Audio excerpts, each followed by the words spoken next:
Pada waktu saya masih belasan tahun, saya memikirkan satu hal yang sangat kontroversial. Yaitu, waktu Yesus di dunia, mungkin tidak dia berdosa. Nah, saudara-saudara, pertanyaan ini di antara teolog masih berdebat, dah habis-habis beratus-ratusan tahun. Was it possible for Jesus to commit sin when he was incarnated to be man? Pada waktu Yesus berada di dalam dunia 33 tahun setengah itu, mungkinkah dia berbuat dosa? Nah, ini adalah semacam spekulasi yang terlalu jauh. Karena dia sudah, dan 33 tahun sudah lewat, dan dia sudah tidak berdosa. Berarti yang tidak usah cerewet lagi. Dan dia sudah tidak berdosa kok. Dia sudah menang total. Dia sudah kembali lagi.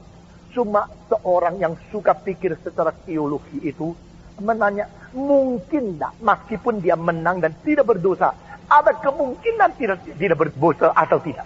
Mungkin dia berdosa atau tidak. Nah, saudara-saudara, perdebatan antara teolog-teolog itu banyak.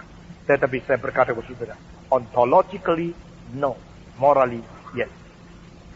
Secara ontologis, Yesus tidak pernah mungkin berdosa. Secara moral di dalam dunia ini ada kemungkinan digabung dengan ontologi itu, akhirnya belum pernah terjadi itu. Itu sehingga kita tidak berdebat meruncing lagi. Tetapi saudara perhatikan kalimat di bawah ini. Yesus Kristus diberikan saksi dalam Alkitab. Dia menang atas pencobaan. Menang atas pencobaan. Menang atas pencobaan. Berarti semua pencobaan itu berusaha menjatuhkan dia di dalam dosa. Betul tidak? Dan dia tidak berdosa. Saudara-saudara, waktu saya masih kira-kira umur 18, saya mikir, jikalau Yesus selama 33 tahun setengah itu satu kali berontak, waduh, dia sudah tahan, sampai akhirnya tidak tahan. Mana tahan? Sudah begitu lama taat, akhirnya ada sedikit waktu saja dia pikirannya berontak. Sudah gagal. Jadi inkarnasi ke dalam dunia menjadi wakil manusia yang kedua. Itu ada resiko luar biasa. Riskan sekali. Dia datang ke dalam dunia. Lalu dia kalau nyeleweng sedikit saat saja. Sudah seluruh ketaatan itu dirusakkan oleh satu kali pelanggaran. Di sini satu orang. Satu kali. Pelanggaran itu pakai istilah tunggal. Saudara-saudara. Kalau dia diam satu kali pelanggaran mengakibatkan seluruh ketaatan yang rusak. Dan sudah dirusakkan. Maka tidak ada pengharapan bagi umat manusia untuk diselamatkan. Itu pikiran saya sih. Saudara-saudara, memang kita sendiri mengalami dalam hidup kita masing-masing. Mau setiap saat taat kepada Tuhan. Setiap saat peka kepada pimpinan Roh Kudus. Dan setiap saat itu tunggu dan tidak mendahului Tuhan. Itu tidak gampang sekali.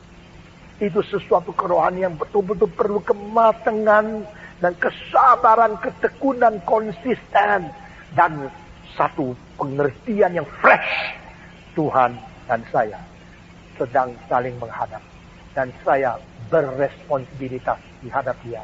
Segala sesuatu yang saya kerjakan untuk bertanggung jawab dalam kekekalan. Itu tidak gampang. Saudara-saudara.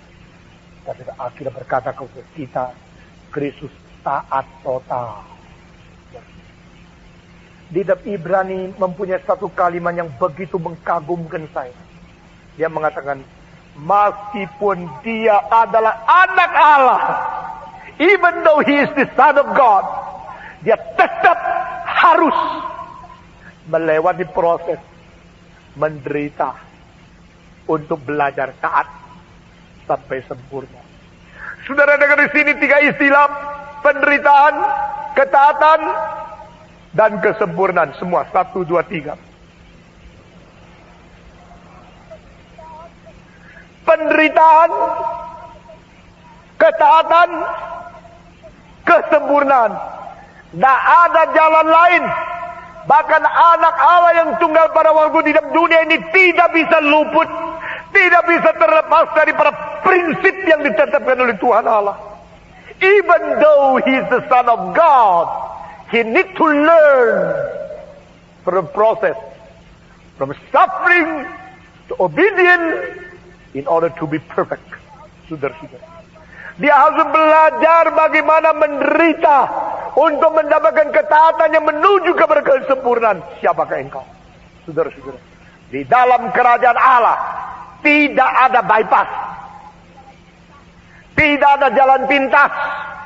Sekarang kalau engkau kira engkau seorang pemuda masuk sekolah teologi selesai jadi hamba Tuhan yang besar, saya bilang engkau mimpi. Menderita untuk mendatangkan ketaatan, untuk menuju ke kesempurnaan. Jalan ini Kristus pun tidak bypass. Tidak ada.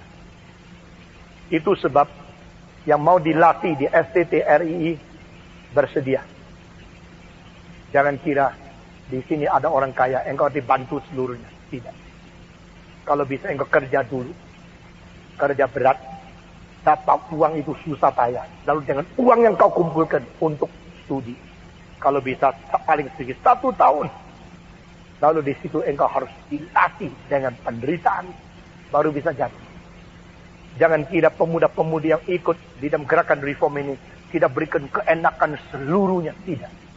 Yang kita kirim ke luar negeri, kita kasih sponsorship seluruhnya. Tak mungkin. Kita akan melatih karena prinsip Alkitab. Banyak orang Kristen maunya langsung jadi. Itu akhirnya jadinya tidak karu-karuan. Banyak orang Kristen maunya langsung dipakai Tuhan luar biasa. Tapi tidak pernah melewati penderitaan yang menuju ke ketaatan. Akhirnya mati di tengah-tengah jalan. Banyak orang tidak bisa dipakai Tuhan. Dan akhirnya mereka rusak. Saudara-saudara, perbedaan antara yang stabil dan yang sembarangan. Ada yang stabil perlu waktu yang lama. Sekarang terlalu banyak orang Kristen super me. Orang Kristen instant noodle. Pendeta-pendeta super me. Majelis-majelis super me. Orang Kristen super me. Penginjil-penginjil super me. Yang shortcut. Yang jalan pintas. Yang mau cepat jadi. Akhirnya belum jadi sudah merusakkan kekristenan.